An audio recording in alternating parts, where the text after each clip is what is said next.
تبارک و تعالی کی رحمت بہانہ تلاش کرتی ہے. حدیث شریف کے اندر ہے کہ کل قیامت کے دن دو لوگوں کو، دو بندوں کو اللہ تبارک و تعالی بلائیں گے اور وہ دونوں کی دونوں گنہگار ہوں گے. دنیا کے اندر انہوں نے گناہ ہی کیے ہوں گے.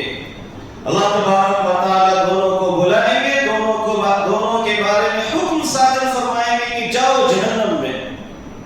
ان میں سے ایک دوڑتا ہوا جہنم کی طرف جائے گا، پلٹ کے بھی نہیں دیکھے گا.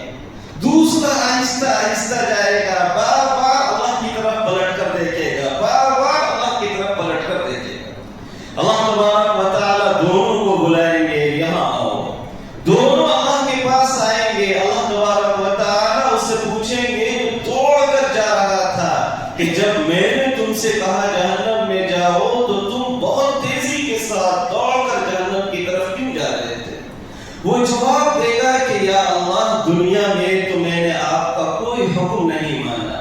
یہ آخری حکم تھا آپ کا، یہ سمجھ کے کہ یہ آخری حکم ہے، کم از کم میں آپ کا یہ حکم مان لوں، اس لیے میں دوڑ کر جہنم کی طرف جا رہا تھا.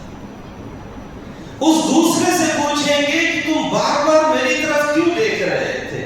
وہ کہے گا کہ یا اللہ، میں دیکھ رہا تھا کہ آپ کی رحمت کب متوجہ ہوتی ہے، آپ کی رحمت کب متوجہ ہوتی ہے. اب ہوگی شاید، اب ہوگی شاید، اب ہوگی شاید.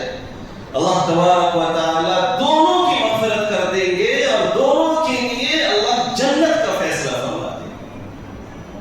اندازہ لگائیے کہ اللہ تبارک و تعالی کتنا رحمان ہے، کیسا رحیم ہے، کیسا